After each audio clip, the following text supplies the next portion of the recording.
Los 1000 relatos de los grandes. Ellos te cuentan su vida.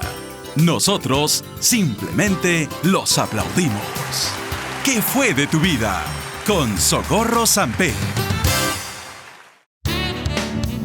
¿Qué tal, amigos? Buenas tardes, bienvenidos. Ya estamos listos como siempre domingo a esta hora para comenzar nuestro programa ¿Qué fue de tu vida? Los saluda Socorro Sampen. En la producción de nuestro programa está José Sánchez. En la edición nos acompaña Pablo Casquero. En las redes Noelia López. Nos escuchan en las diferentes frecuencias de Radio Nacional del Perú. Estamos también en las redes, en Facebook, Twitter, Instagram. En nuestra página web radionacional.com.pe. No hay forma de perderse lo que nuestro invitado hoy trae para compartir. El arte está de vuelta en nuestro espacio y vamos a conversar con uno de los más importantes artistas plásticos del Perú. Artista en toda la dimensión del término, versátil, multifacético, empeñoso en lo que hace, absolutamente dedicado a hacer lo que él escogió hacer. Feliz dentro de su mundo. ¿Qué más les podemos decir? Docente universitario, tiene muchísimas historias que contar. Personajes con los que ha compartido su vida de estudiante, su vida como artista, profesional. Personajes que forman parte de la historia, como también el nombre de él. Nos ponemos cómodos, amigos. Vamos a charlar nada menos que con don Alberto Bernasconi, o Carlos Alberto Bernasconi Montoya. Carlos para los amigos, ¿verdad? Sí, bienvenido, sí, don Carlos. Gracias por estar aquí con nosotros. Y bueno, ¿qué podemos decir? ¿Cómo podemos calificarlo? Artista, es un pintor, es un escultor. Usted mismo se define como artista sencillamente. Sí, en la vida he hecho muchos campos, ¿no? Prácticamente me comencé formando como pintor, pero al mismo tiempo como grabador. Y como grabador de medallas, ¿no? Y también como grabador xilógrafo, ¿no? Ese es un punto importantísimo, porque para que podamos entender, algunos que posiblemente nos dediquemos a visitar galerías, podemos ver un cuadro en el que a simple vista no diferenciamos lo que es una pintura de lo que es un grabado. ¿Cuál es la diferencia, maestro? Bueno, el grabado es una técnica distinta y además tiene la posibilidad de repetir la imagen, ¿no? Su nombre mismo lo dice, claro. ¿verdad? Y la pintura, pues, es solamente una, ¿no? Claro, es única e irrepetible. Claro. Además, la técnica se ve inmediatamente distinta, ¿no? Pues la pintura tiene más recursos. Ya. ¿No? La pintura puede enmendarse en el trayecto del trabajo, en cambio, el grabado y no se puede arreglar si tiene alguna... Pero para la pintura se utiliza obviamente un pincel o varios pinceles, ¿no? Sí. ¿Y el grabado de qué manera es que se elabora? Bueno, es que hay una variedad de técnicas de grabado, ¿no? Muchas técnicas de grabado. Tanto que se han multiplicado que ahora hay casas que los artistas no son precisamente grabadores, pueden ser pintores o escultores, hacen un dibujo en lo que quieran, una témpera, ¿no? Un carboncillo, algo, y se lo dan a la firma y la firma lo graba. Ya. Pero la única técnica que no se puede grabar es la madera, porque la madera es una cirugía que hay que cortarla personalmente, ¿no? Esa es la xilografía. Ya, claro. ¿No? Ahora hay la técnica de los xilógrafos mejores han sido los japoneses siempre, ¿no? Es una escuela importantísima, inclusive dio origen al impresionismo francés en la pintura, ¿no? O sea que en realidad es un campo muy abierto, el grabado. Y apasionante, ¿verdad? Ahora, ¿cómo es que llega usted a este mundo maravilloso, tan amplio, que no tiene fronteras? Una familia, digamos, convencional, que hubiera preferido que se dedicara tal vez al mundo diplomático o de pronto a la medicina. ¿Cómo es que recala en el arte? Bueno, todo eso ha pasado. A ver, cuéntenos la historia. Es que mire, yo soy el único hombre en 3 generaciones. Nunca he tenido un tío sino tías. Ya. He tenido hermanas y tengo hijas. Así que es una responsabilidad muy grande. Ya. A pesar de ser un ambiente muy agradable vivir entre mujeres, ¿no? Bueno, bien cuidadito por lo menos. Pero no había un diálogo, porque mi padre murió, era médico y murió cuando yo tenía 13 años. Y a mi madre no tengo recuerdo, porque murió cuando yo era un nene. Un bebito apenas, 2 años tengo entendido. 1 año y medio más o menos. El asunto es que quien se educó de mi educación fue mi abuelo paterno. Cecilio. Porque Cecilio Montoya, que era un viejo político retirado a su hacienda en Cajamarca, La Granja, ¿no? Y mi abuelo paterno no lo conocí, pues se murió antes que mi padre se casara. Era suizo. Ya. Entonces mi abuelo siempre quiso, lógicamente, como un tipo de la clase media, que tuviera una profesión de las llamadas liberales. Pero a mí me gustó siempre el dibujo desde chico. mis compañeros se morían de risa porque yo garateaba en los cuadernos, Ya. ¿no?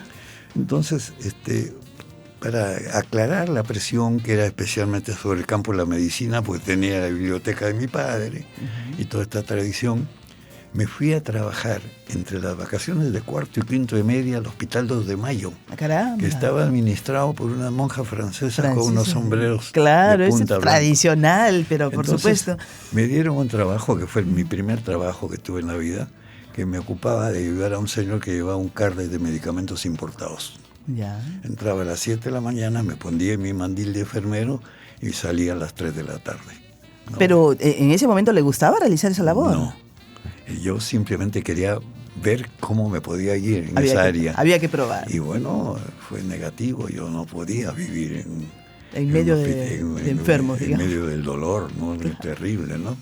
Así que, bueno, salí, me paré en la portada de los de Mayo y no he vuelto hasta ahora. Ajá.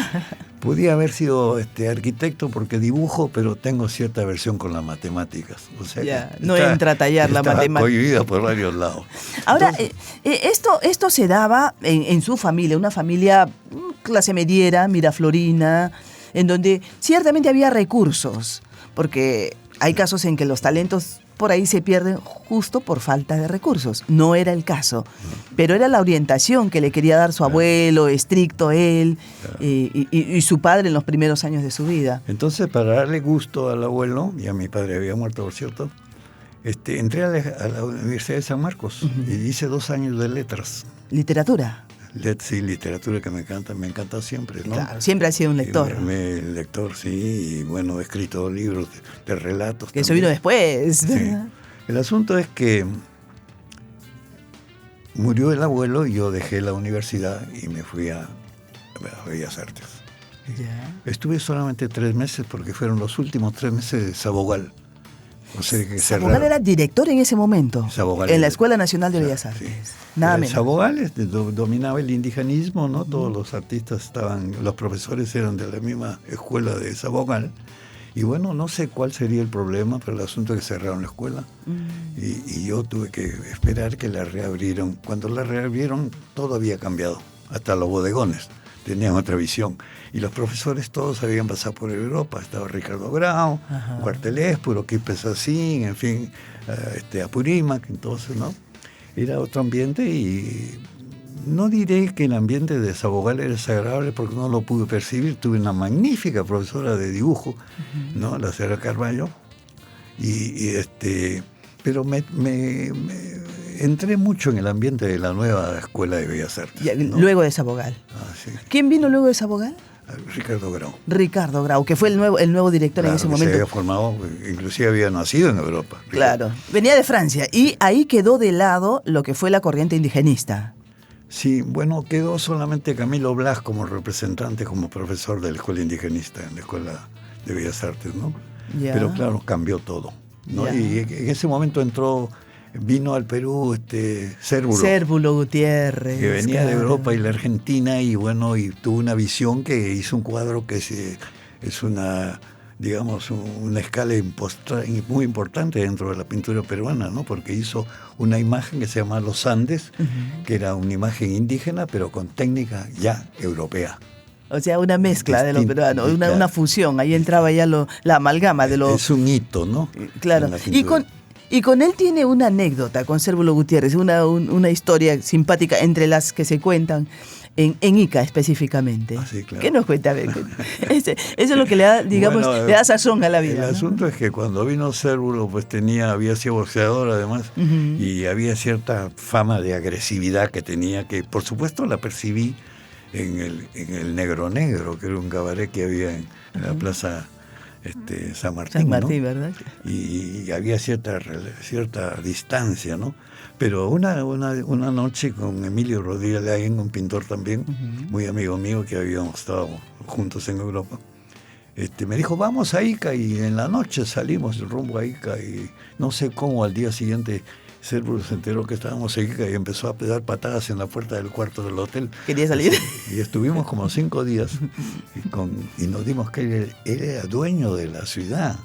era un ídolo en Todos Ica, lo conocían. ¿no? Y además tenía una calidad humana que no habíamos percibido en su visita a Lima. Y nos hicimos muy amigos, ¿no? Desgraciadamente los tiempos pasaron y recuerdo yo que la última vez que vi a Cérvulo yo atravesaba la Galería Bosa al mediodía, serían las 11, 12:30, y sentí que me llamaban y volteé y Cérvulo salía buscándome de un bar.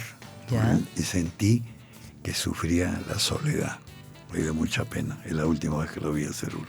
¿Y por qué Estaba muy estaba tan aislado solo? ya. ¿Conoce los motivos? No, bueno, el alcohol, supongo, ¿no? Me imagino, porque bueno, dicen que nadie es absolutamente solo, ¿no? Siempre hay alguien por ahí, pero hay efectivamente situaciones que nos llevan a esa soledad y así como él han terminado muchos grandes artistas en la soledad absoluta, Sí, ¿no? así es. Y el alcohol muchas veces es el denominador común.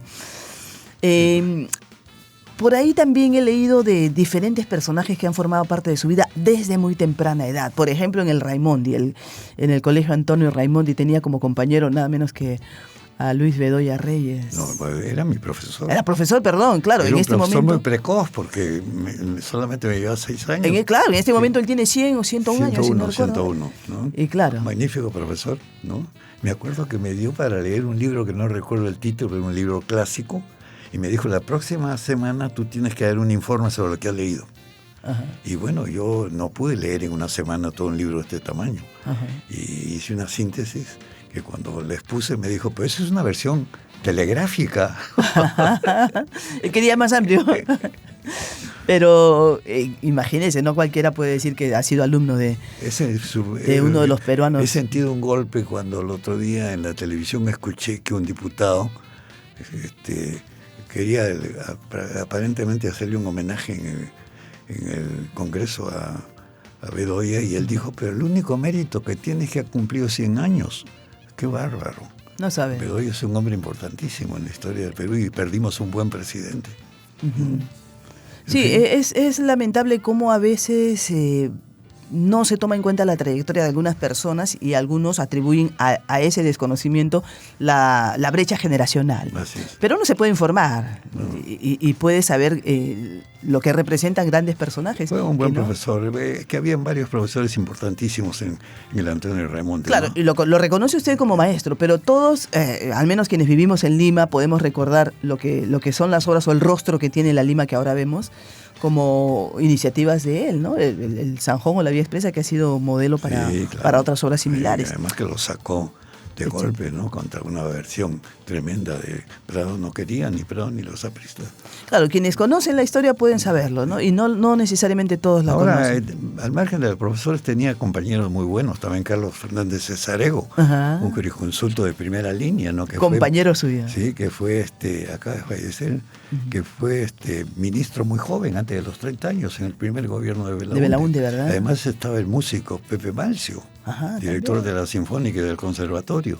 O sea que teníamos gente muy buena, ¿no? Claro que sí. Y lamentablemente todos ya se han ido. De esa promoción, Y acá éramos dos que dábamos, por lo menos con los que nos conocíamos, pues no sé si otros existirán, ¿no? Pero Carlos y yo éramos los dos Carlos, los únicos de la promoción del 42. Y acá de fallecer hace mes y medio, más o menos, Carlos. bueno, pero afortunadamente todavía lo tenemos a usted, con lucidez y con tantísimo para recordar. Bueno, estábamos en el inicio, y claro, nos podemos ir saltando en el tiempo, pero recordando lo que ha sido la formación de usted como artista. Era esperar a que el abuelo pase a mejor vida, digamos, para que pueda finalmente... Que le ha dado gusto a él, pues, ¿no? Claro, había que darle gusto. Y le dio gusto al abuelo. Postuló a San Marcos, ingresó en algo afín también la literatura, mis ¿verdad? tías me dijeron, mira, si sigues en San Marcos todo sigue igual, pero si vas a Bellas Artes casi comida. ¿Y así fue? Entonces, ¿qué pasó?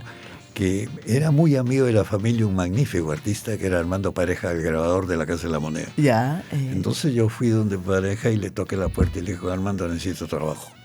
Entonces él me dijo, ¿pero qué te voy a dar? Ven como principiante. Y como la escuela funcionaba en la mañana, y la Casa de la Moneda estaba a 2 cuadras de la Escuela de Bellas Artes, yo almorzaba y me iba, porque tenía una beca. Al segundo año de la escuela me gané una beca que era desayuno, almuerzo y comí 100 soles. Y eso por mérito. Era suficiente. Suficiente para Sí.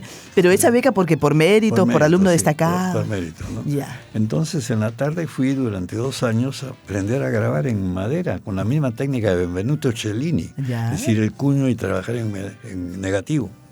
Y bueno, hice el retrato de Vallejo. Ya. O sea que contribuí a la iconografía del poeta Vallejo el año 48, Ya. ¿no? Cuando recién comenzaba a ser conocido Vallejo, ¿no? Y bueno, ¿qué pasó? Que yo seguí sin ganar un centavo, ¿no? Pues simplemente aprendiendo. Pero se enfermó pareja y había necesidad de hacer una medalla y me llamó el director de la Casa de la Moneda y me dijo, mire, señor Bernasconi, puede hacer usted una medalla, me recuerdo que era para la Compañía Nacional de Seguros, que era una Mariana con gorro frigio. Ya. Sí, Era una moneda conmemorativa. Sí, era una medalla. Una medalla conmemorativa. Sí. Entonces me dijo, pero en 15 días la hice en 3. Ay, ¿y por qué? Estaba Tenía el emocionado concepto porque clarísimo. Era mi primer trabajo. Ya. Pedido, solicitado. Y a fin de mes me llamaron a la tesorería y estaba en planilla con 800 soles. Uy, Que para un muchacho era un dineral. después de ganar 100 soles. Y el año siguiente estaba ganando 1.500 soles, que eran $100. El dólar estaba a 15 soles, ¿no? Y bueno, fue cuando me fui a Europa, ¿no? Eso fue por una beca. Sí, una beca española. Ya, eso fue para estudiar. Para estudiar pintura, y yo puse que además que era grabador. Uh-huh. Y dio la coincidencia de que ese año, el año 51, hubo un concurso, una conferencia de numismáticos y exposición, ¿no? Entonces yo llevé la obra de Armando Pareja y llevé mi medalla también. Y nos premiaron a los dos. ¿No? Esta imagen de Vallejo fue a partir de una original, tengo entendido. De un dibujo de Apurímac, que ¿verdad? estuvo en París cuando él falleció y lo dibujó Yacente, ¿no? Muy buen dibujo, ¿no? Ya. Y bueno, hice la medalla. Ya, y una vez en España, ¿cómo fueron las cosas por ahí? España era un país sumamente aislado, no había entrado en la guerra, la situación económica era desastrosa. Tanto es así que la beca que me daba el gobierno español era equivalente a $1 diario. Pero era suficiente. Eran $30. Con esos $30 yo me pagaba una pensión de lujo, digamos, en el barrio de Salamanca, en uno de los mejores barrios de Madrid. Pero a mí me mandaban mi sueldo de la Casa de la Moneda. Ya. Me mandaron, yo ganaba $100, me llegaban 90 con los descuentos. Entonces era pues un chulo, ¿no? La pasé muy bien en España, ¿no? Pero estudié mucho, trabajé en la Casa de la Moneda de Madrid y fui a la Academia de San Fernando, ¿no? Y tuve tiempo para viajar porque además nos regalaban un kilométrico de segunda clase de 2.000 kilómetros para recorrer toda España, ¿no? Ya, Pero eso se acabó a los 9 meses. Eso fue corto, bueno, relativamente corto. Carlos Bernasconi se quedó sin un centavo y no iba a poder tener trabajo. ¿Pero que la beca solo era por 9 meses o sucedió? 9 meses. Ya, se acabaron los 9 meses. Se acabaron los 9 meses, se acabó el goce sueldo de la Casa de la Moneda también. Ya. Entonces yo en España no podía trabajar en nada. Pues lo que me costaba una cajetilla de cigarrillos americanos, en esa época fumaba, era un joven, era el sueldo de un obrero. ¿Una sola cajetilla de cigarro? Así que pasé la frontera a Francia, sin hablar francés, por cierto, en entonces. Llegué a Burdeos y de Burdeos me mandaron a un sitio que se llama Jan, muy bonito, era verano, la confluencia de dos ríos, el Lot y el Garonne. Y ahí estuve trabajando como obrero. Ya. Durante 6 o 7 meses me sirvió para aprender francés, ¿no? Y el trabajo no era tan exigente, trabajamos desde las 6 de la mañana hasta la 1 del día. Ya. Y bueno, mis tías, ¿qué iban a hacer con la hacienda? Se había muerto el abuelo, la hacienda quedaba en el fin del mundo, la vendieron, pues. Entonces a mí me tocaba, creo que la 28ª parte, y le dije, póngame en el banco y gírenme $80 mensuales. Y me quedé 4 años. 4 años sí. en Francia. No, en Roma. Ah, en Italia ya en Italia. Ahí iba a Francia, las vacaciones, iba a París y me quedaba 2 o 3 meses, ¿no? ¿Italia fue amigable en ese momento? ¿Cómo era la vida, la situación en Italia? Muy acogedora, ¿no? Aparte que se respiraba, como hasta ahora, cultura, ¿verdad? Sí. Aunque en ese momento no había el movimiento turístico que hay ahora. No, ahora es imposible. ¿Verdad? Por ejemplo, Césica se fue hace 1 año o 2, creo, y yo tenía un amigo ahí un gran ceramista, el mejor ceramista de Italia, Nino Caruso. Ajá. ¿No? Lo había visto en Nueva York, en una conferencia vino al Perú cuando hicimos el congreso acá. Y bueno, me dijo, dime exactamente qué día va a estar tu hija, porque yo ya no vivo en Roma, es imposible, me dijo. Vivo en Lodi, un pueblito, Ya. ¿no? Pues el turismo es horrible. Y Césica me dijo que para ir a Fontana de Trevi, imposible ir de día, me dijo, porque la gente es así. Tuvimos que ir de noche, Ya. ¿no? Es que el turismo está destruyendo Europa, ¿no? Sí, ahora, ejemplo, pero en ese momento no era así, ¿verdad? No, era maravilloso. No, iba a la Fontana de Trevi y no había nada más que 2 o 3 personajes, ¿no? Ya. No, Y sirvió para que se empapara más de arte, vivimos, de y conocimientos. después, inclusive después que volví con Lucía, en el año 60, 61, seguía haciendo Roma. Apacible. Prácticamente igual, claro, había un nivel económico y se había superado la desocupación, empezaba el crecimiento económico, pero era muy acogedora y muy fácil, no había turismo, no se veía un hombre de color nunca, ¿no? Y eso que Italia había tenido una guerra con Abisinia y había un grupo de abisinios, pero vivían en Ponte Milvio y no entraban al centro de la ciudad, ¿no? Bueno, es así. Hay una anécdota muy buena que la sufrí yo en una conferencia estudiantil en Varsovia, en el año 52, y había un delegado del África, un morenito, ¿no? Que regresó conmigo a París en el tren. ¿Ya? Todos los pasajeros del tren pasaron porque solamente habían visto gente de color en fotografías. Lo miraban, le agarraban el pelo. Lo creían una especie rara. Extraterrestre. Oh, ¿no? Ahora están en el Polo Norte. Bueno, estamos hablando de hace tantos años, ¿no? Sí. Y así como esa cuantas otras anécdotas. Estamos con Carlos Bernasconi, amigos. Vamos a hacer una pausa. Hemos llegado al final de la primera media hora. Mucho más por conversar con este gran artista plástico nacional. Además tiene otras aficiones que ya las vamos a conversar en los próximos minutos. Quédense en Nacional, estamos en ¿Qué fue de tu vida?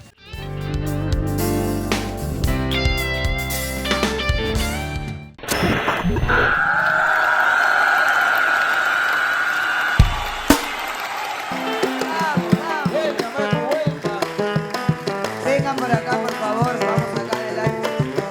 Ahí va. Ahora quiero ver si es verdura el apio. Vamos, vamos.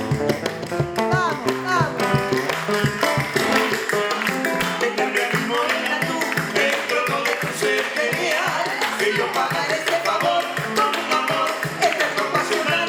Dime si esclavo quieres que yo sea de tu ser genial. Toditos mis afectos para ti será mi mismo. Ay, qué bonito. Tu ser genial. Que yo pagaré este favor con un amor eterno pasional. Dime si esclavo quieres que yo sea de tu ser genial. Toditos mis afectos para ti será. Amor tan pispireto, tan pervertido y cara realidad. Corazón tan canalla que te enamora de quien no te ha de amar. Cariño tan perverso que si traiciona mi canto de verdad. Porque silencio llora porque su vida sí tiene que pagar. En mi mente me hizo alucinaciones de lo deseché, creyendo que si fueran las realidades propias del amor. Vamos, padrino. Con delirio con que creyendo pudieras comprender que tu no Se le correspondiera a tu falso querer. Aquí son las palmas de usted. Vamos, vamos, vamos, vamos. Eso. Padrino Guillermo, acérquese del micrófono de las castañuelas. Lucia Vilés, escucha. Viene.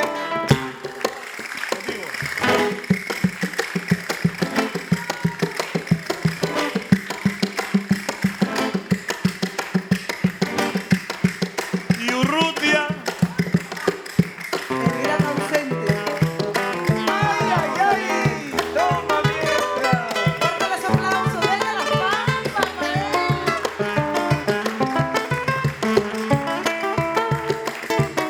¡Buena, Willy! dame a mi morena tú, el trono de tu ser genial, que yo pagaré este favor con un amor eterno pasional. Dime si esclavo quieres que yo sea de tu ser genial, toditos mis afectos para ti será. Ven, dame a mi morena tú, El trono de tu ser genial,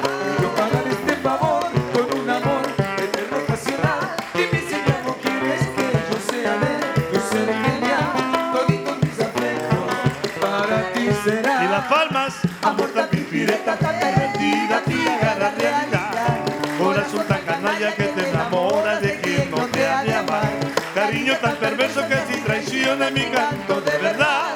Porque en silencio llora, porque suspira si tienes que pagar. En mi mente diviso a tus traiciones, pero les eché. Pepe Mantero, Como si fuera la realidad de qué tu buen propia cancán. mujer. Te adoré con delirio, con fe creyendo pudieras Se volver. acaba Que tus malas acciones correspondieran. a tu falso querer.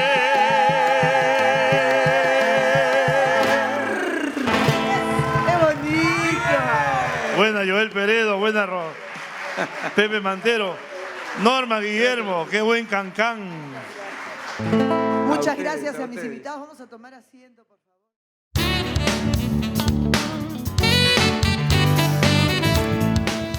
Ya estamos de vuelta, amigos. Esto es ¿Qué fue de tu vida? Por Nacional. Estamos respirando arte, como les decía al iniciar el programa. Nos acompaña Carlos Bernasconi, artista plástico. Y definirlo, ya habíamos dicho, difícil, puesto que se ha dedicado a varios aspectos del arte. Él es feliz con lo que hace, lo decidió desde muy joven. Y hasta ahora, a sus 95 años, sigue dedicándose a lo que es su vida, su pasión, su razón de vivir o una de las principales, su taller de arte. Pero bueno, nos ha contado diferentes anécdotas. Viajó con una beca a España, llegó a Italia, a diferentes lugares de Europa. Y bueno, llegó el momento de volver al Perú con un título de medallista o algo similar, ¿verdad? A la Casa de la Moneda en Perú. Sí, bueno, terminé mis estudios en la única escuela de medalla que hay en el mundo, que es en la Seca de Roma, en la Casa de la Moneda de Roma. Y las promociones son muy escasas. Por ejemplo, la mía éramos 3. Un romano, un egipcio y yo. Ya. Entonces saqué mi título y bueno, regresé pues a mi trabajo, pero aquí las cosas habían La cosa cambiado. era diferente. O sea, el título de medallista. O sea, Sí. para elaborar una moneda de esas que vemos a diario, hay que tener una preparación, hay que saber cómo se hace, hay que tener creatividad. Lo que tiene un artista, ¿verdad? ¿No? Sí. Y eso... Hay que dominar el relieve, que exacto. es una de las técnicas más complicadas de la escultura, ¿no? Eso lo aprendió allá en Italia. Sí. Claro, voy a Armando Pareja, me había enseñado acá. Acá en Perú, claro. ¿no? Pero lo pulió, digamos, allá. Magnífico, claro. En Italia, en la única escuela, y había un profesor que era famosísimo, Romagnoli, ¿no? Que tuve la suerte de ser su alumno. Ya.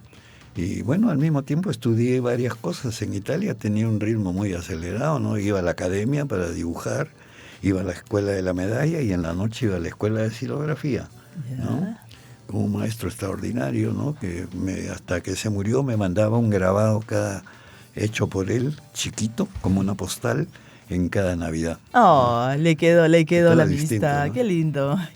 Y bueno, acá regresando ya con el título y todo viene, y se encuentra con algo o alguien que ya le cambiaría la vida definitivamente. Exactamente. Me cambió totalmente porque mi pareja y yo no estaban, nunca supe, he querido averiguar, nadie me ha dicho nunca nada. Y finalmente era un francés que no era grabador, sino modelista, y habían comprado un pantógrafo, lo manejaba un alemán, un técnico alemán. Entonces este señor francés me vio como un competidor y me hizo la vida imposible, entonces tuve que dejarla. Y bueno, toda la inversión que tuve en mi vida se perdió definitivamente, porque no iba a ser falsificador, que era lo único que me quedaba. Además hay una cosa, que todos los que se salen de la escuela de la medalla son inmediatamente inspeccionados por la Interpol, porque son en potencia falsificadores, ¿no? Claro, y habrá habido más de un caso. Entonces, imagínese usted, me quedé en la calle, ya no tenía un centavo, y bueno, y me fui, quería la Escuela de Bellas Artes de Ayacucho. Y mis tías me decían, pero vienes de París, porque había estado los últimos meses en París, y te vas al Rincón de Muertos. Ayacucho era idílico. Claro, era morada del alma, ¿verdad? Un clima maravilloso, una ciudad linda, la gente acogedora, ¿no? Unas iglesias admirables. La ciudad de las 33 iglesias. Sí. Pero antes de eso es que conoce a Lucía Irurita, su compañera. Su compañera desde ese momento y para toda la vida. Así Y Lucía, para quienes no la recuerdan, difícil que no la recuerden, primera actriz Lucía con un vasto recorrido, fundadora además de Histrión Teatro de Arte, el alma del teatro Ha hecho nacional. 3 teatros además. Claro, ahora tiene la Casa de Lucía, Ese es mi taller, que ahora sí, estoy en el segundo en el piso. segundo piso, ¿verdad? Soy una especie de fantasma de la ópera. Ya, sí, pues sí, he visitado ese espacio acogedor. También Histrión, como ya conversábamos fuera del micrófono. Además, Pero sí, vamos, el encuentro con Lucía fue fortuito, fue casual. ¿Qué pasó? No, es ¿Cómo que yo era muy amigo del pintor Alfredo Ruiz Rosas. Ya, Y inclusive vivimos juntos en Italia 1 año, ¿no? Y Ruiz Rosas regresó primero al Perú y se casó con Dalmacia Samojov, ya. que era amiga de Lucía. Entonces cuando yo vine busqué a Alfredo y Alfredo, claro, ya estaba casado y me presentaron a Lucía. Ya. Y ahí comenzó. Ahí comenzó el andar al lado de ella. Y congeniaron muy bien porque ahí entró usted con la onda de la escenografía, ¿verdad? Sí. Con Lucía, la fundación de Histrión fue solo por parte de Lucía, o los dos ya estaban juntos cuando se fundó Ya Histrión. estamos juntos. O sea, los dos fundaron Histrión. Sí, bueno. Y otras, Los Velázquez. y otras pues, personas los más. básicos, ¿no?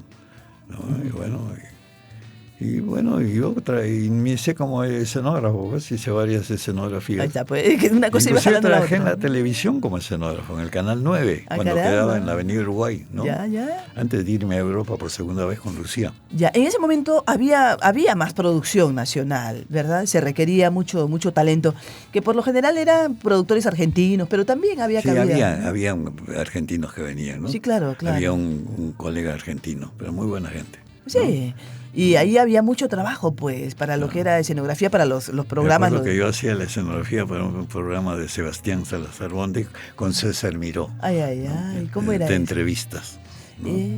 ¿Qué programa era ese? Porque No algo recuerdo, me sonó. no recuerdo los Es que se nombres. hacían programas en vivo, había un programa ómnibus que se fue hasta finales de los 70. En esa época la televisión era en blanco y negro. Ajá. Y yo tenía unos telones grandes en tela pintada de negro, entonces había, por ejemplo, un programa folclórico y dibujaba con tiza Claro. algunas cosas folclóricas, ¿no? Claro, y de ahí venía el programa criollo, El luego el programa de que- entretenimiento. El problema que tenía era Irma Osvaldo, porque ella era mucho más alta que Sí, él. sí, ¿Cómo sí. los ubico a los dos? Este dúo mixto, criollo, Irma y Osvaldo, tan conocido. Claro, esto era pues en ese programa Ómnibus Perú, que era Perú 72, Perú 73, y se fue hasta Yo finales de trabajé los 70. solamente ¿no? 4 meses, porque me fui a Europa ya. Ya. Y me fui con la idea de perfeccionarme en escenografía, pero la RAI era otro mundo completamente, al que no vamos a llegar nunca.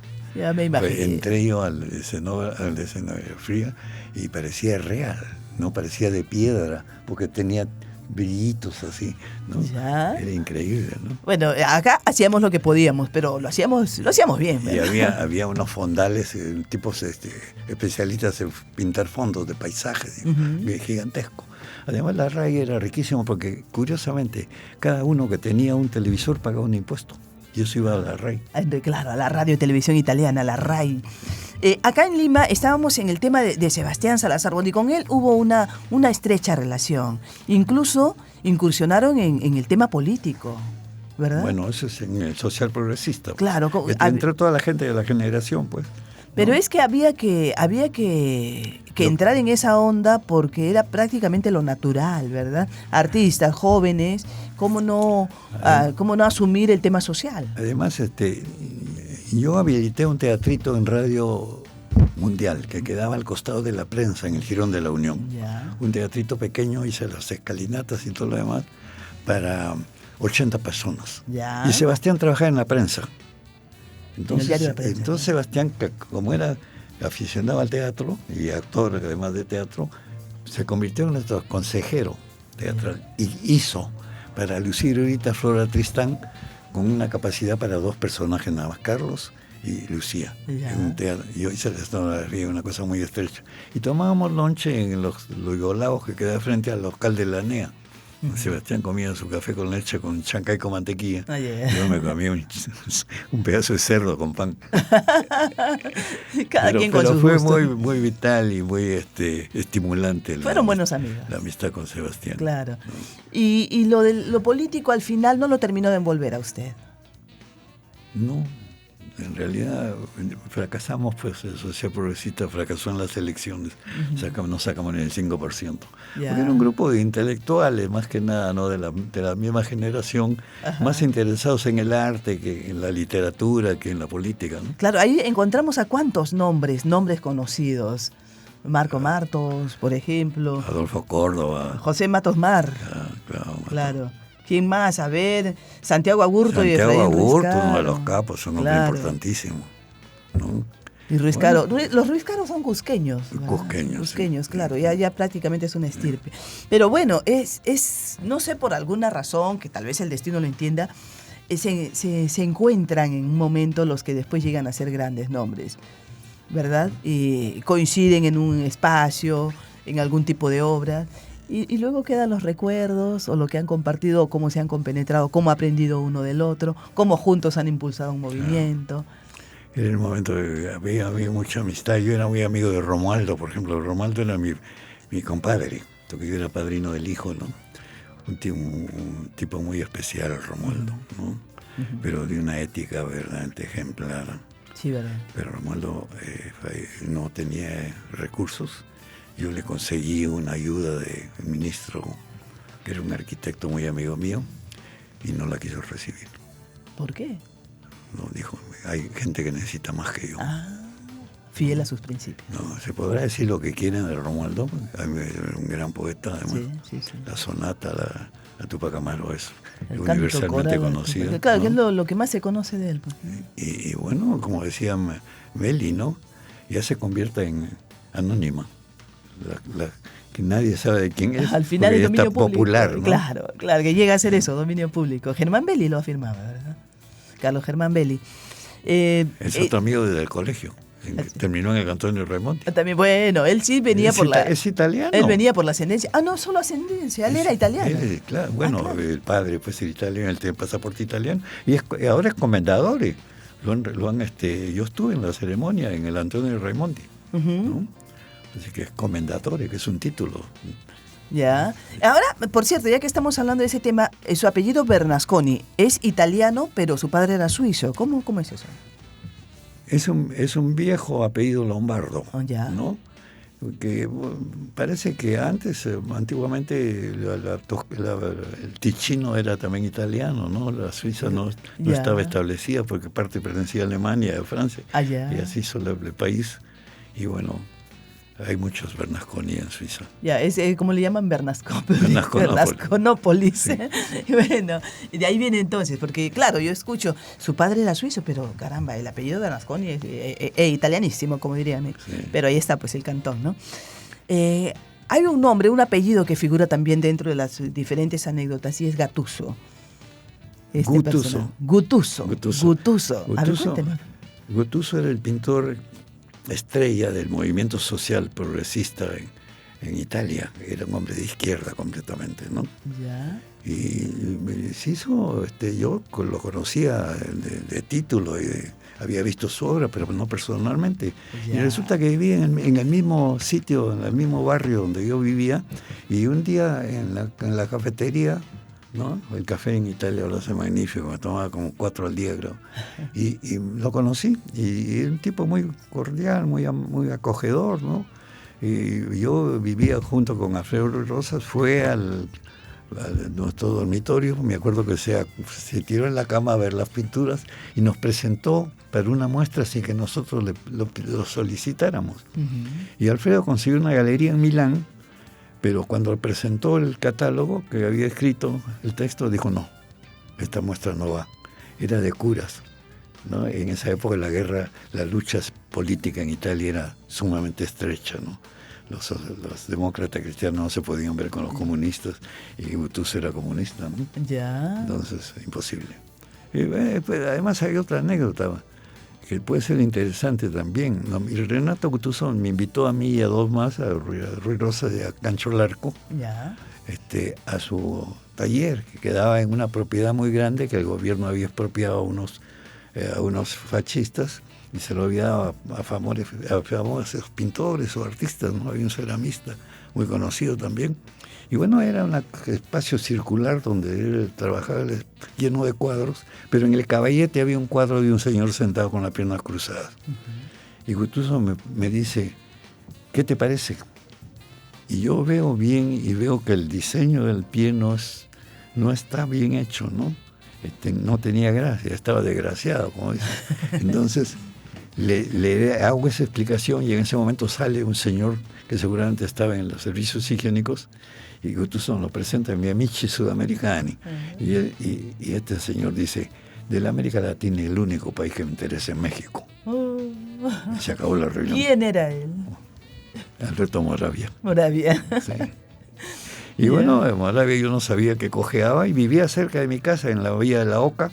Y cuando volví a Italia después de 7 años con Lucía, un día estaba con Lucía y le digo, mire, ese señor que viene ahí es Alberto Moravia, el famoso escritor que a mí me encanta.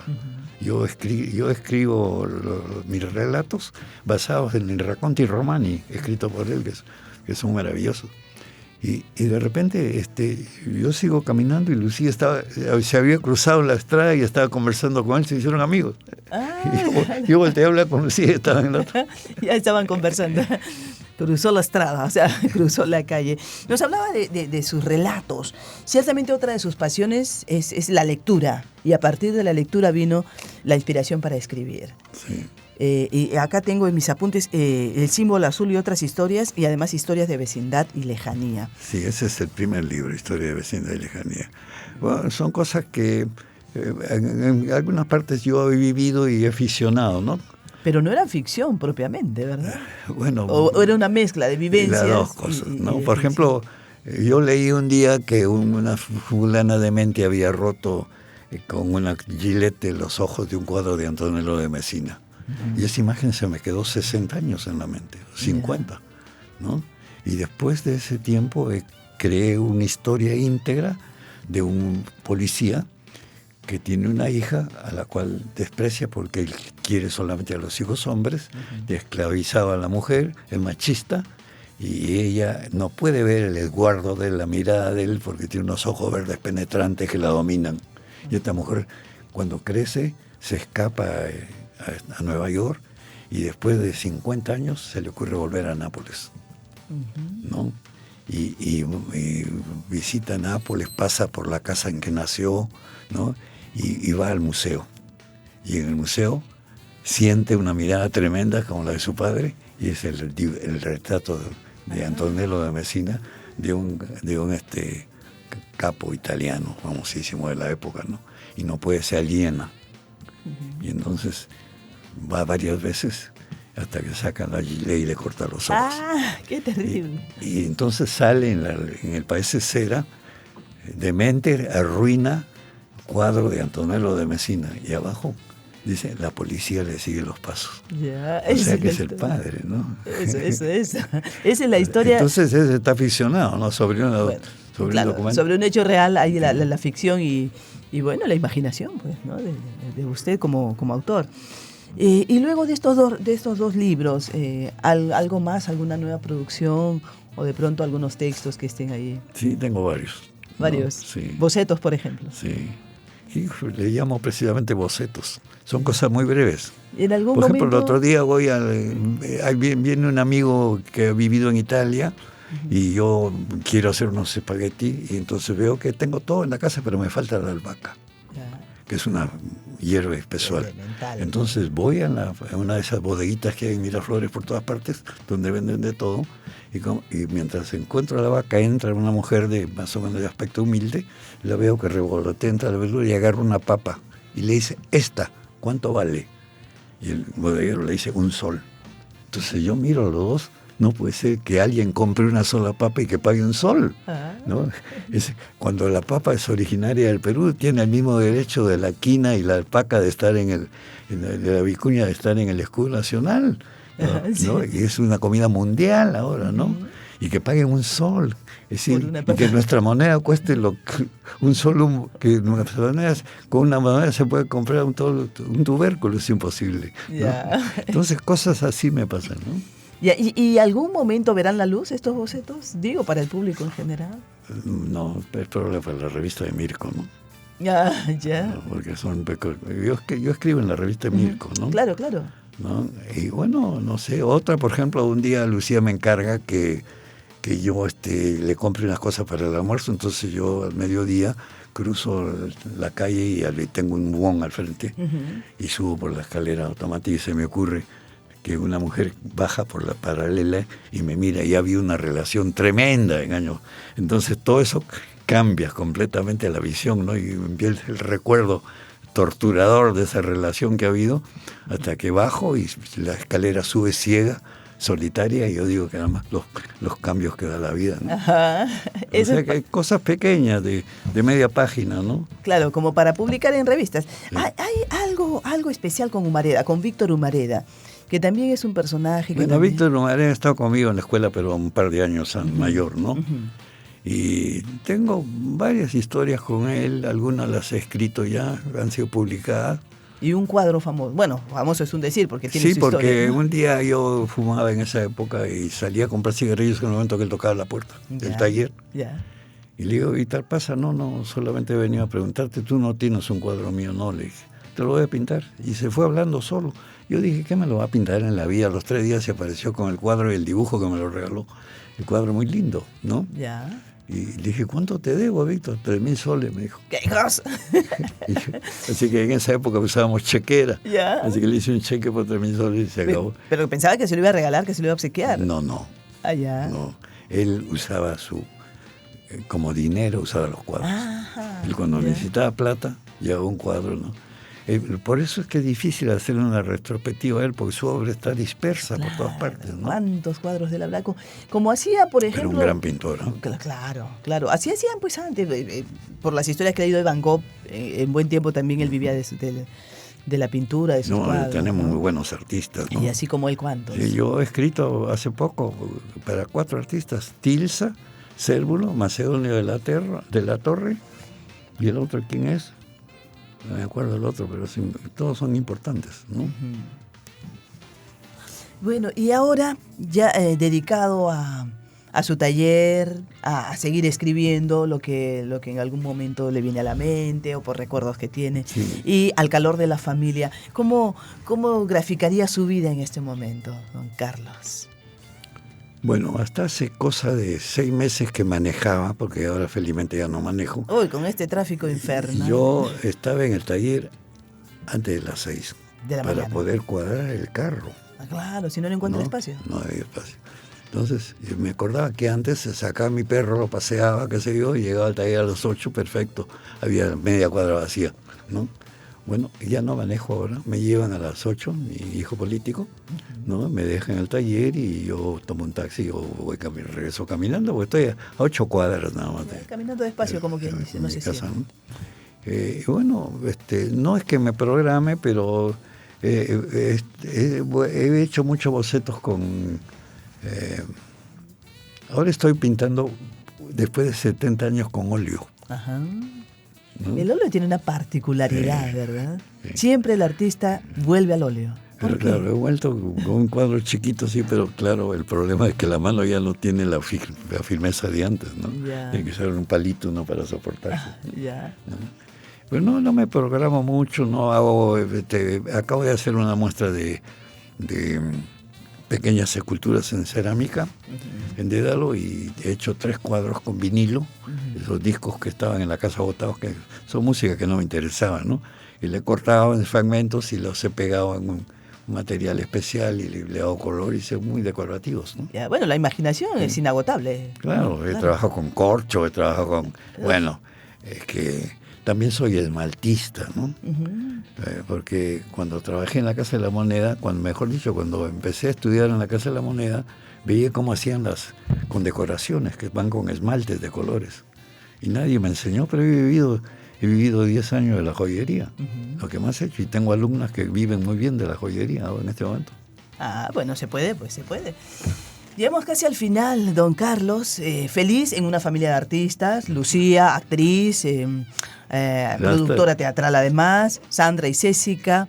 Césica le siguió los pasos en el arte plástico, ¿verdad, Césica? Sí, pero también va a ser una película ahora, la han llamado para una película. Bueno, es que también las dos se dedicaron más al teatro que a la pintura o escultura, pero nos cuenta que Césica le ha entrado más, ¿no? A la escultura, a la cerámica. Pero enhorabuena porque se respira arte en la familia. Así es. Yo lo felicito por la lucidez, por lo mucho que todavía tiene que dar al arte en general. Lo felicito porque la vida lo ha llevado por los caminos que a usted le han permitido desarrollarse como artista y como ser humano, y porque todavía tiene mucho para dar a una sociedad tan necesitada de esa grandeza interior que solamente nos puede dar el arte. Sí, afortunadamente tenemos muy buenos artistas en el Perú, ¿no? Qué bueno que los tenemos. Sí. Algunos por ahí, digamos, en sus cuarteles de invierno o no muy exhibidos, pero están. No, pero hay gente joven también que muy entusiasta. Eso, bastante bien. Claro, tenemos un panorama promisorio, ¿verdad? Así es. Pues muchas gracias por haber aceptado nuestra invitación, por haber venido. Saludos a Lucía Irurita, un referente del Teatro Muchas Nacional. Gracias. Éxitos a Sandra, a Césica y a toda la familia. Muy amable, gracias. Ha estado con nosotros, amigos, el artista plástico multifacético Carlos Bernasconi, que ha vuelto a traer el arte a nuestros estudios aquí en ¿Qué fue de tu vida? Por Nacional. Nos vamos. José Sánchez estuvo como siempre en la producción general. Pablo Casquero en la edición. En la conducción quien les habla, Socorro Sampén. En las redes, Noelia López. Hasta el próximo domingo, amigos, con otro gran personaje para preguntarle ¿qué fue de tu vida? Chao.